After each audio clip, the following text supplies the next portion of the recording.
346 lives. 189 days between two nearly identical crashes.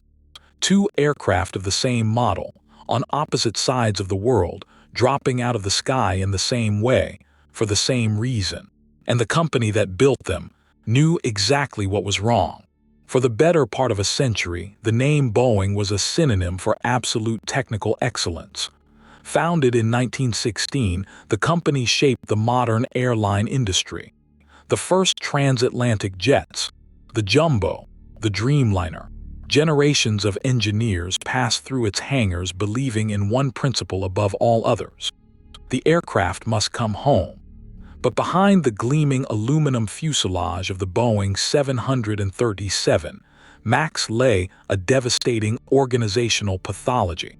How could an industry leader, an icon of American engineering, knowingly conceal a critical design flaw in its newest aircraft?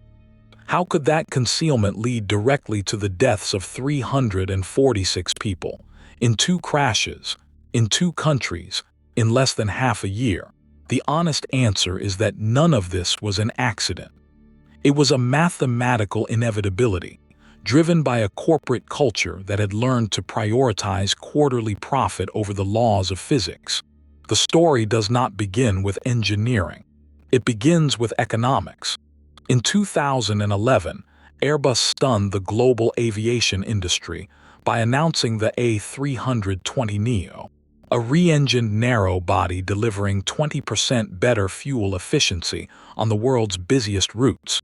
The orders began stacking up almost immediately.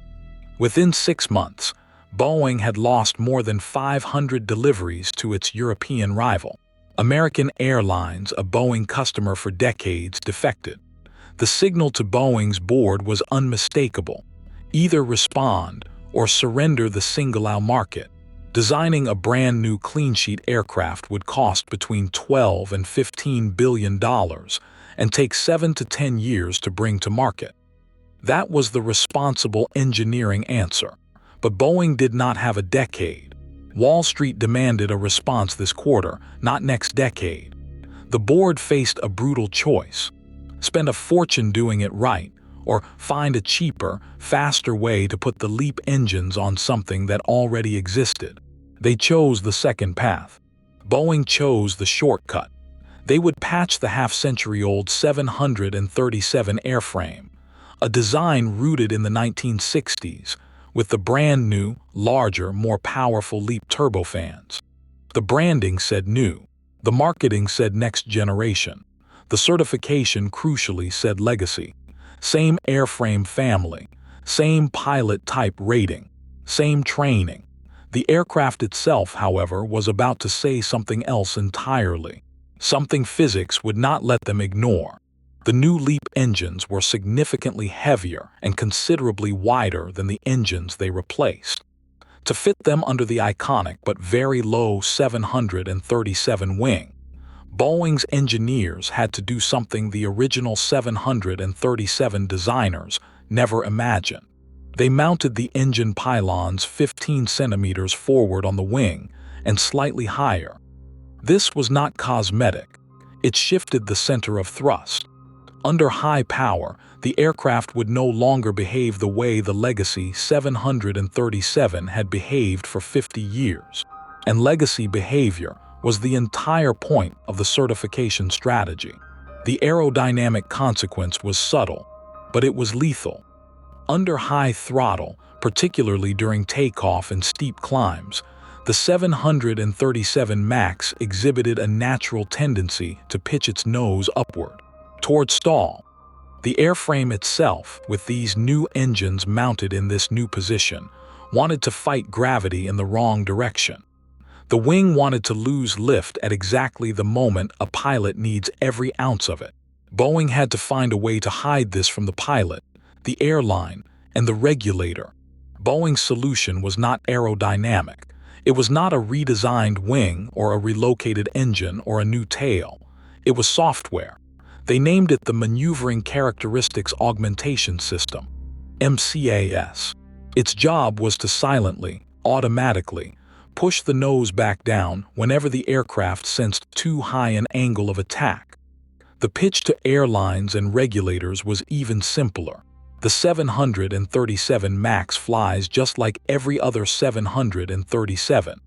Pilots will require no new simulator time, no new training, no new certification. The cost-saving promise that made the entire deal commercially viable. The reason this strategy mattered comes down to two numbers. A new pilot type rating, requiring full simulator training, would have cost airlines up to $15 million per simulator unit, plus $30,000 to $50,000 for each pilot recertified. Across hundreds of carriers and tens of thousands of pilots, the total expense Boeing was avoiding by claiming the MAX was just another 737 reached, by independent estimates, between $1 billion and $3 billion. That is the real number that drove every subsequent decision. But there was a second, even larger number. If Boeing officially admitted the 737 MAX was a substantially different aircraft requiring a new type rating, hundreds of orders would evaporate to Airbus overnight. The whole reason airlines bought the MAX over the A320neo was that they could put existing pilots in it tomorrow. Take that away, and the entire commercial case for the airframe collapses. The label, in other words, mattered far more than the physics. Boeing knew it. Their customers knew it. The pilots did not. Then came the technical sin. The Airbus A320neo, the aircraft Boeing was racing against, uses 3 independent angle of attack sensors mounted at 3 different points on the fuselage. Triple redundancy. If one sensor disagrees with the other two, the system votes and ignores the outlier. It is one of the most basic principles of safety-critical engineering, taught on day one of every aerospace program in the world. The Boeing 737 MAX MCAS, by contrast, relied on input from a single sensor, a single point of failure, on a system with the authority to override the pilot's commands. If that single sensor froze in icing conditions, was struck by a bird at takeoff, or simply failed mechanically, and angle of attack sensors are well known to fail, MCAS would believe the aircraft was approaching stall when it was perfectly level.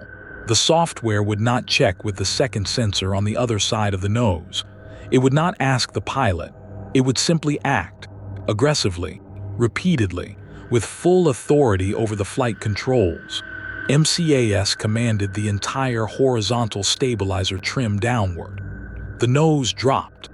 Then, 2.5 seconds later, regardless of what the pilot was doing, regardless of whether the pilot had already pulled back to correct, it commanded the nose down again, and then again, and then again. There was no automatic disengage when the pilot fought back. The system assumed the pilot was wrong and the sensor was right, and the only fix was to keep pushing. The Boeing 737 MAX Flight Crew Operations Manual, the document handed to every pilot, every airline, every regulator, was 1,864 pages long. The MCAS system was mentioned exactly once in that manual. A single line, buried near the bottom of page 467 in a glossary of acronyms. There was no procedural section, no emergency checklist, no diagnostic guide. Pilots flew aircraft equipped with software that could override their commands, repeatedly, with full authority, and they did not know that software existed. October 29, 2018, 6:20 in the morning, local time. Lion Air Flight 610, a Boeing 737 MAX 8, lifts off from Soekarno-Hatta International Airport in Jakarta, bound for Pangkal Pinang on the island of Bangka. 189 passengers and crew on board. The aircraft is brand new, 2 months in service. The captain, Bhavai Suneja, is an Indian national with over 6,000 flight hours. The first officer, Harvino, has more than 5,000. By any commercial aviation standard, This is a routine domestic short hop. Within 60 seconds of takeoff, the angle of attack sensor on the captain's side froze. Locked, it would later be determined at 21 degrees. The aircraft was perfectly level, climbing through clear morning air. The captain's instrument said the nose was pointed 21 degrees above the horizon. The first officer's instrument on the other side of the cockpit said it wasn't. Two readings.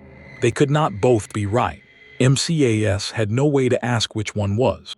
The software trusted the captain's side by design. MCAS interpreted what it thought was an imminent stall. It commanded the horizontal stabilizer trim down. The nose dropped sharply. Captain Suneja, 58 years old and thoroughly experienced, pulled back on the yoke. The nose came up. He almost certainly thought he had handled a malfunction. 2.5 seconds later, MCAS commanded the nose down again. Suneja pulled back again. The cycle began. Neither pilot knew that a software system, never mentioned in their training, was about to fight them for control of the aircraft for the next 11 minutes. 21 cycles. Push down, pull up, push down, pull up. In 11 minutes. Each cycle cost the aircraft between 200 and 300 meters of altitude because each correction by the pilot was slightly less complete than the next command from the software. The pilots were not fighting weather. They were not fighting a malfunction they could diagnose because the relevant system was not in their manual. They were not fighting each other. They were fighting a computer they did not know existed that had taken over their aircraft. And that was certain it was doing its job. 11 minutes and 10 seconds after takeoff, the cockpit voice recorder picked up the first officer reading from the manual at high speed, searching for the relevant emergency procedure. There was none, because MCAS was not in the manual. Lion Air Flight 610 entered the Java Sea at over 450 miles per hour, nose down, in a near-vertical dive. There were no survivors. 189 people died. Indonesian search and rescue would spend 2 weeks pulling debris out of 30 meters of water. Boeing's first official response to the loss of Lion Air Flight 610 was unambiguous: pilot error, inadequate training. The Indonesian airline's procedures, Boeing implied, were not up to international standard. The crew was named, the headlines moved, and the conversation shifted. The Boeing 737 MAX kept flying. Every airline that operated it kept flying it. American carriers, European carriers, Middle Eastern carriers, African carriers. The aircraft was deemed safe. Boeing issued a one-page bulletin reminding pilots how to handle, quote, an erroneous high angle of attack indication. End quote. It did not mention MCAS by name.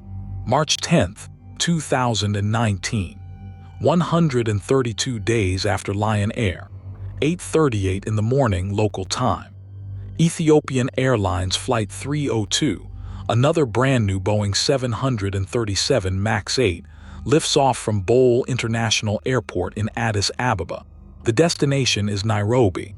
157 souls on board, drawn from 35 different nations. United Nations staff traveling to a major environmental summit. Researchers, doctors, a young Italian archaeologist, a Canadian family, a Kenyan priest. The flight is meant to take less than 2 hours. At 8:38 and 45 seconds, exactly as the aircraft completes its initial climb, the angle of attack sensor fails. 7 seconds later, MCAS activates. The same software behavior, the same oscillations, the same fight for the yoke. Captain Yerd Getashu, 29 years old and the youngest captain in Ethiopian Airlines history, recognizes the symptoms within seconds. He has read the bulletin Boeing issued after Lion Air. He runs the runaway stabilizer trim checklist exactly as Boeing has prescribed. He cuts power to the trim system. The crew follows every procedure Boeing has quietly issued in the previous 4 months. It does not save them. The procedure assumes that once you cut electrical power to the trim system, the pilots can manually rotate the trim wheel between the seats to recover. But at the speeds and aerodynamic forces the aircraft has now built up, partly because of MCAS itself, the manual trim wheel is physically impossible to turn. The forces on the elevator are too high. Two pilots working together cannot move it. They are locked into the descent the software gave them. 6 minutes and 13 seconds after takeoff, Ethiopian Flight 302 strikes a field outside the village of Bishoftu at over 500 miles per hour. 157 dead. From Kenya, from Canada, from Slovakia, from Italy, from China, from France. A young United Nations consultant on her first international assignment, a father of 3 returning from a business trip, a medical doctor heading to a vaccination program, a teacher. The full list, when it was finally published, filled 4 pages of the New York Times. Among them, 8 Americans, 19 Canadians, 35 Kenyans. Boeing's largest export market by population was now grieving in 35 different languages. The flight data recorders showed a pattern so identical it was unmistakable. Side-by-side trajectory plots from Lion Air and Ethiopian were nearly the same drawing. The same dive profile, the same oscillation period, the same software behavior. Within 72 hours, regulators around the world began grounding the 737 MAX. China was first, then Indonesia, then Europe. The United States Federal Aviation Administration, the regulator that had originally certified the aircraft, was the last major authority to act. Boeing, to that point, had changed nothing in the design between the 2 crashes. This was not an isolated incident. This was a systemic flaw, hidden in software, killing on a schedule. To understand how Boeing arrived at this point, we have to rewind 22 years before the first crash. In 1997, Boeing merged with McDonnell Douglas, a struggling defense contractor based in St. Louis. On paper, Boeing was the surviving brand. The headquarters stayed in Seattle at first. The name on the aircraft did not change. In reality, McDonnell Douglas's executive culture took over the merged company within 5 years. Before the merger, Boeing's chief executives had been engineers who had risen through the test pilot programs, the wing teams, the certification offices. After it, they were financiers. The first post-merger CEO, Harry Stonecipher, had spent his career on balance sheets, not blueprints. The company's central question shifted from how do we build the best possible aircraft to what earnings per share can we generate this quarter. The cultural change was subtle and it happened over years, but the consequences were not subtle at all. Engineers who had spent decades being heard now had to clear cost gates before they could speak. Programs that had been led by chief engineers were now led by program managers reporting to finance. The headquarters moved from Seattle to Chicago in 2001, putting an entire continent between the executives and the people actually building the aircraft. The numbers tell the story more brutally than any internal memo could. In 2010, Boeing spent $3.2 billion on research and development.